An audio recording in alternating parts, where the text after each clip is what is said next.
Part 1. You will hear a woman who works at an employment agency talking to a man about jobs he could apply for.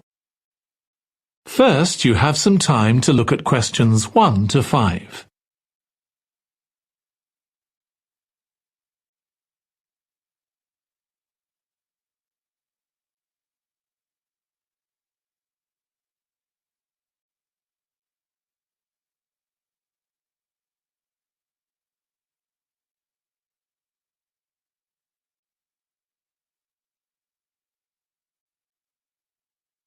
Now listen carefully and answer questions 1 to 5.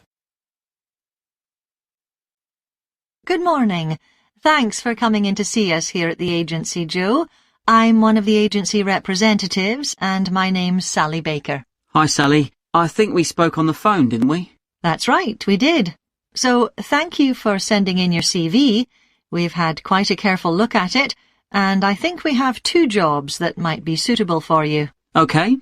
The first one is in a company based in North London. They're looking for an administrative assistant. OK. What sort of company is it? They're called Home Solutions, and they design and make furniture. Oh, I don't know much about that, but it sounds interesting.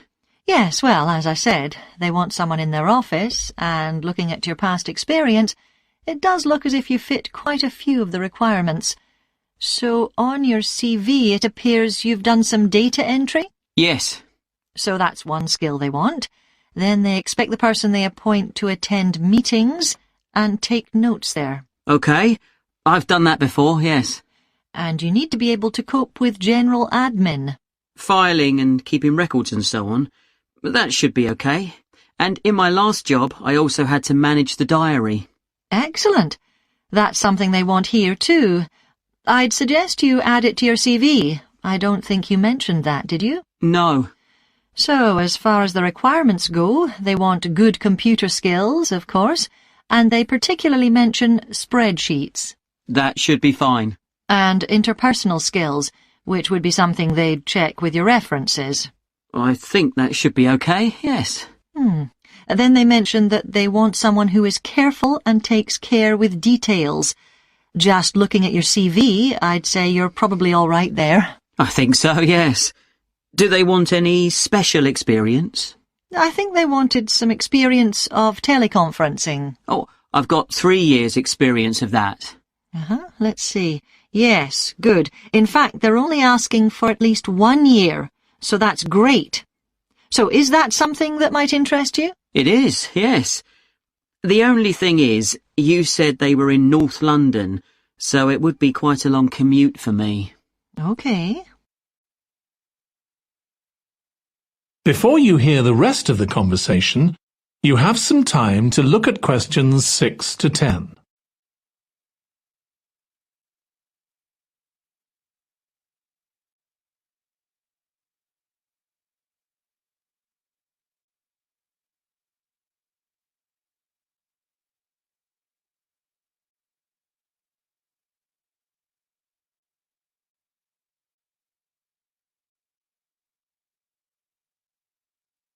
Now listen and answer questions 6 to 10.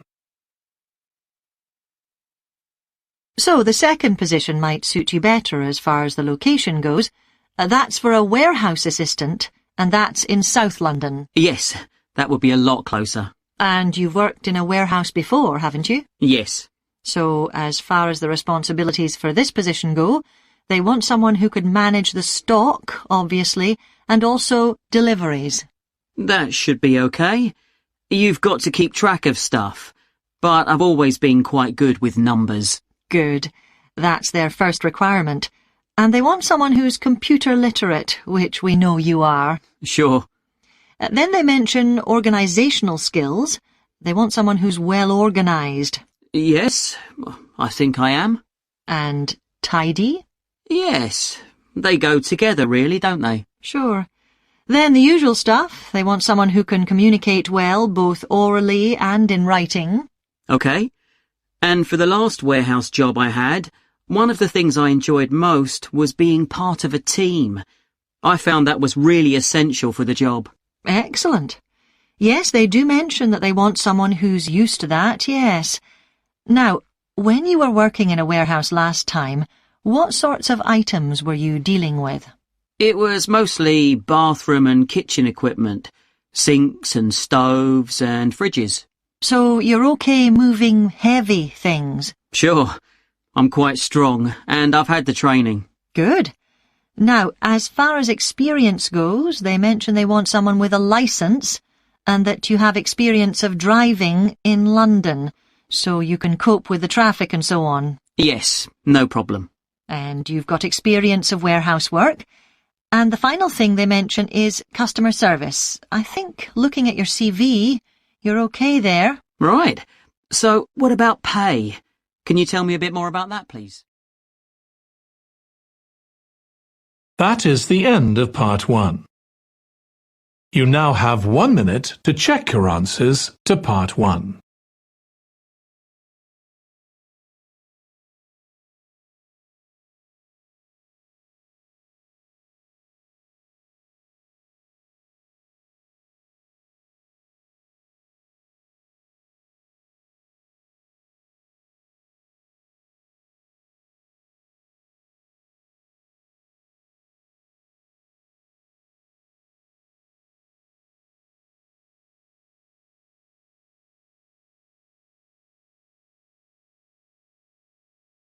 Part 2. You will hear a woman called Alice Riches talking on the radio about a scheme which involves closing streets to traffic to allow children to play. First, you have some time to look at questions 11 to 16.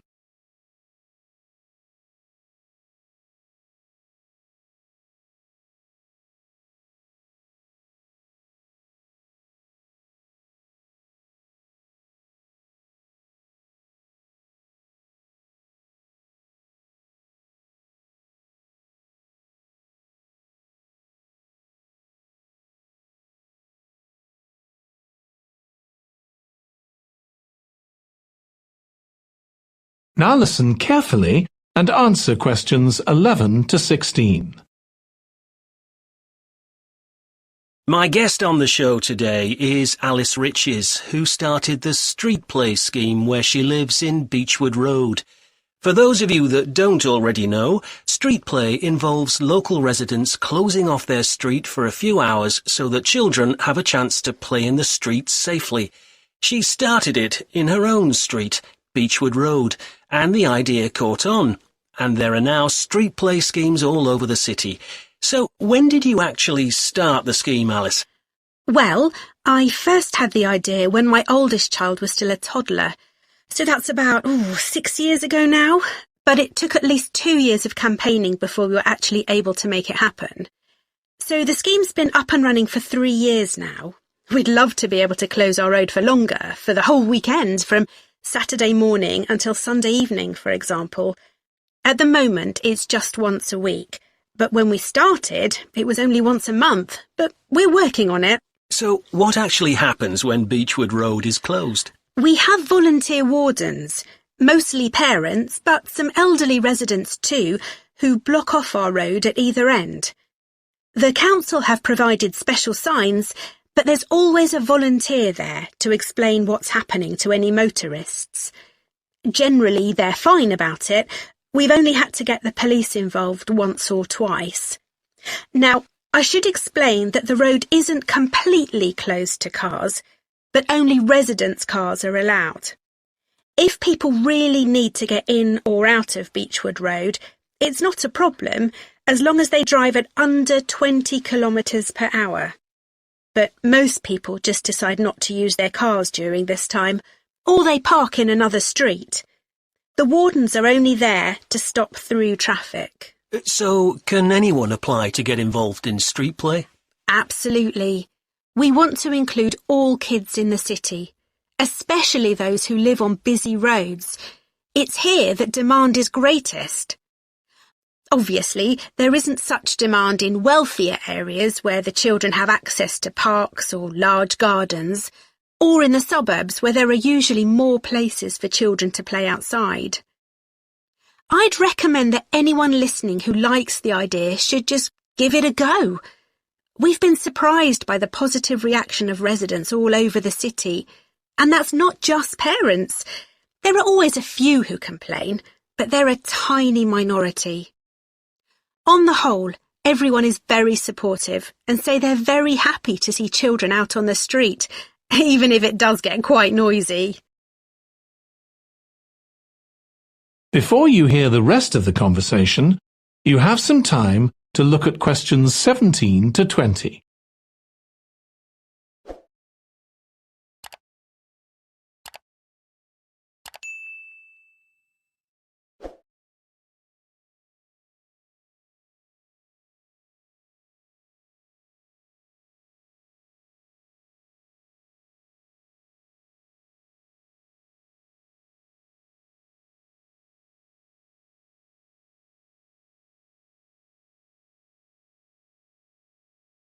Now listen and answer questions 17 to 20.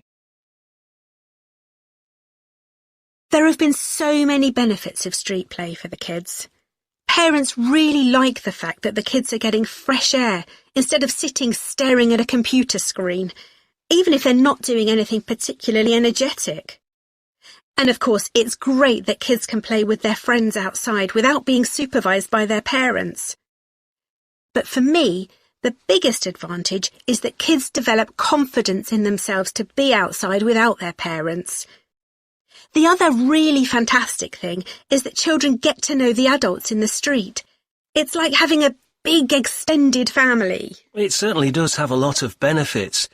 I want to move on now and ask you about a related project in King Street. Right.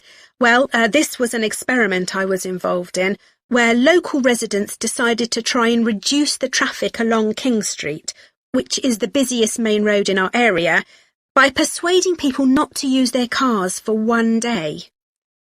We thought about making people pay more for parking, but we decided that would be really unpopular.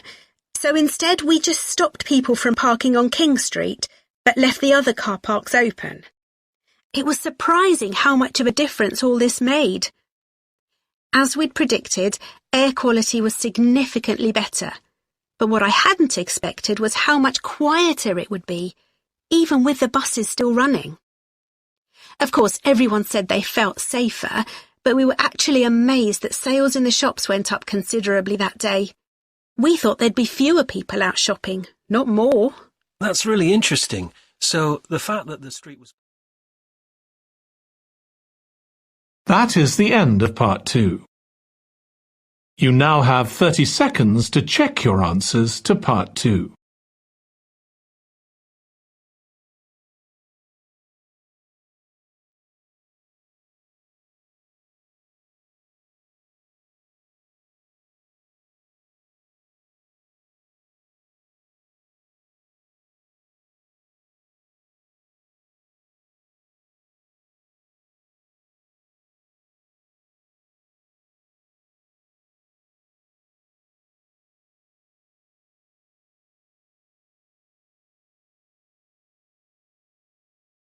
Part 3. You will hear two students, called Hazel and Tom, talking about Hazel's media studies assignment. First, you have some time to look at questions 21 to 26.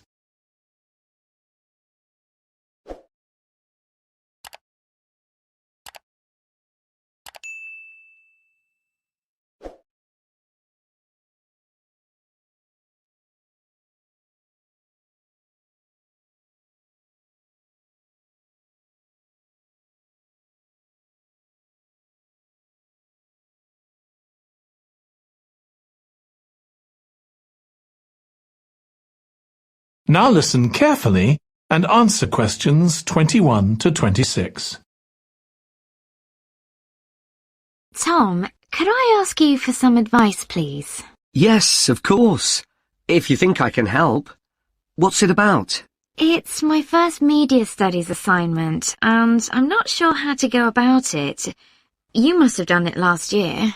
Is that the one comparing the coverage of a particular story in a range of newspapers? That's right. Oh, yes. I really enjoyed writing it. So, what sort of things do I need to compare? Well, there are several things.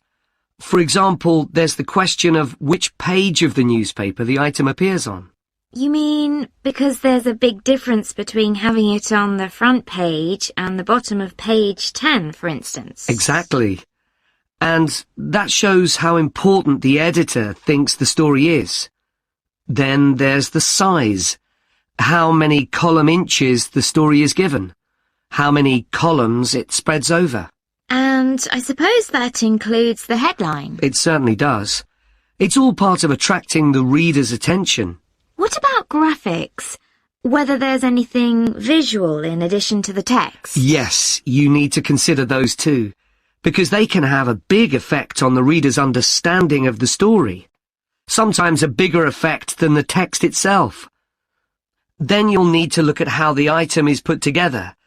What structure is it given? Bear in mind that not many people read beyond the first paragraph. So what has the journalist put at the beginning? And if, say, there are conflicting opinions about something, does one appear near the end where people probably won't read it? And newspapers sometimes give wrong or misleading information, don't they? Either deliberately or by accident. Should I be looking at that too? Yes, if you can. Compare what's in different versions, and as far as possible, try and work out what's true and what isn't. And that relates to a very important point. What's the writer's purpose? Or at least the most important one, if they have several. It may seem to be to inform the public, but often it's that they want to create fear or controversy, or to make somebody look ridiculous. Gosh, I see what you mean. And I suppose the writer may make assumptions about the reader. That's right. About their knowledge of the subject, their attitudes, and their level of education, which means writing so that the readers understand without feeling patronized. All of that will make a difference to how the story is presented. Before you hear the rest of the discussion, you have some time to look at questions 27 to 30.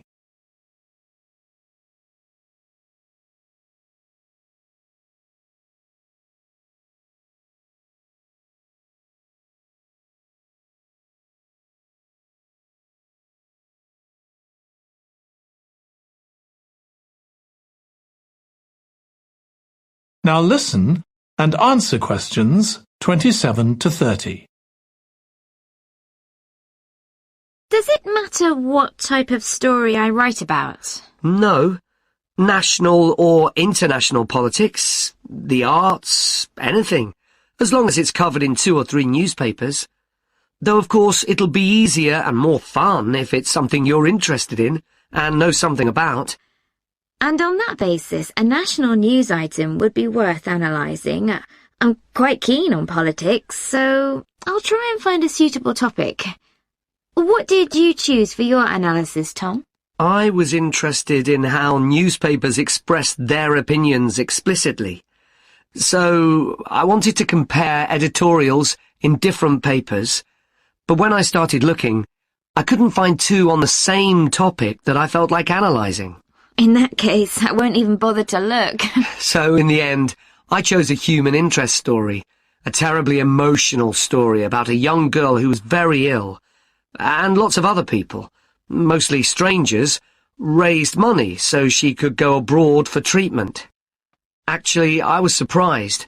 Some papers just wrote about how wonderful everyone was, but others considered the broader picture, like why treatment wasn't available here. I usually find stories like that raise quite strong feelings in me. I'll avoid that. Perhaps I'll choose an arts topic, like different reviews of a film or something about funding for the arts. I'll think about that. Yes, that might be interesting. Okay, well, thanks a lot for your help, Tom. It's been really useful. You're welcome.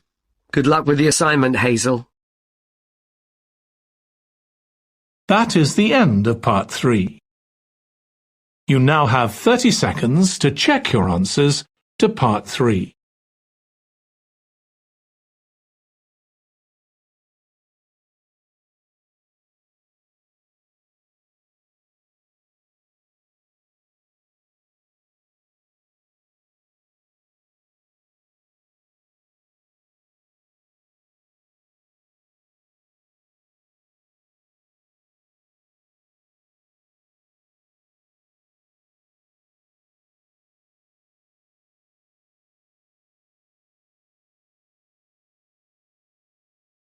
Part 4.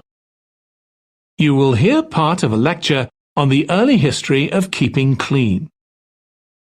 First, you have some time to look at questions 31 to 40.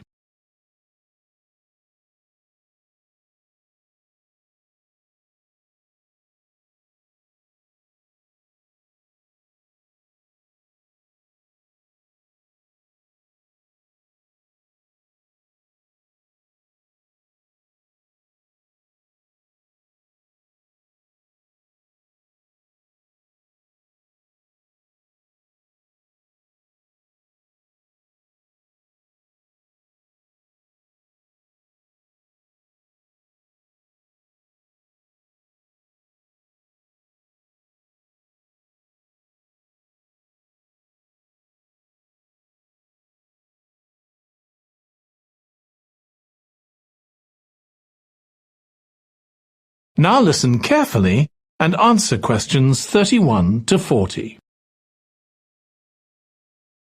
Nowadays, we use different products for personal cleanliness, laundry, dishwashing and household cleaning, but this is very much a 20th century development. The origins of cleanliness date back to prehistoric times. Since water is essential for life, the earliest people lived near water and knew something about its cleansing properties, at least that it rinsed mud off their hands. During the excavation of ancient Babylon, evidence was found that soap making was known as early as 2800 BC. Archaeologists discovered cylinders made of clay, with inscriptions on them saying that fats were boiled with ashes. This is a method of making soap, though there's no reference to the purpose of this material. The early Greeks bathed for aesthetic reasons and apparently didn't use soap. Instead, they cleaned their bodies with blocks of sand, pumice and ashes, then anointed themselves with oil and scraped off the oil and dirt with a metal instrument known as a strigil. They also used oil mixed with ashes. Clothes were washed without soap in streams.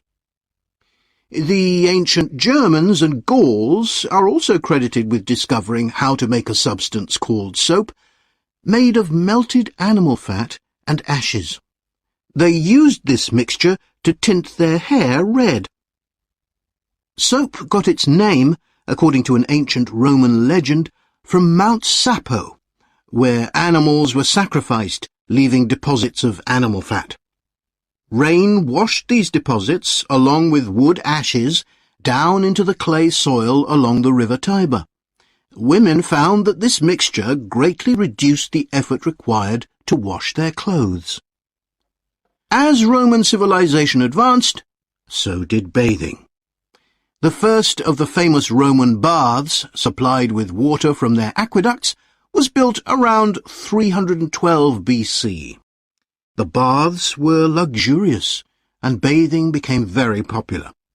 And by the 2nd century AD, the Greek physician Galen recommended soap for both medicinal and cleansing purposes.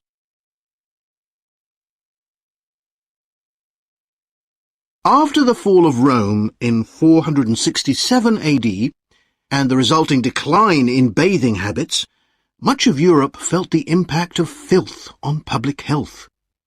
This lack of personal cleanliness and related unsanitary living conditions were major factors in the outbreaks of disease in the Middle Ages, and especially the Black Death of the 14th century. Nevertheless, soap-making became an established craft in Europe, and associations of soap-makers guarded their trade secrets closely. Vegetable and animal oils were used with ashes of plants, along with perfume, apparently for the first time. Gradually, more varieties of soap became available for shaving and shampooing, as well as bathing and laundering. A major step toward large-scale commercial soap-making occurred in 1791, when a French chemist, Nicolas Leblanc, patented a process for turning salt into soda ash, or sodium carbonate. Soda ash is the alkali obtained from ashes that combines with fat to form soap. The Leblanc process yielded quantities of good quality, inexpensive soda ash. Modern soap making was born some 20 years later, in the early 19th century, with the discovery by Michel Eugène Chevreul, another French chemist, of the chemical nature and relationship of fats, glycerine, and fatty acids. His studies established the basis for both fat and soap chemistry, and soap making became a science. Further developments during the 19th century made it easier and cheaper to manufacture soap. Until the 19th century, soap was regarded as a luxury item and was heavily taxed in several countries. As it became more readily available, it became an everyday necessity, a development that was reinforced when the high tax was removed. Soap was then something ordinary people could afford, and cleanliness standards improved. With this widespread use came the development of milder soaps for bathing and soaps for use in the washing machines that were available to consumers by the turn of the 20th century. That is the end of Part 4. You now have 1 minute to check your answers to Part 4.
That is the end of the listening test.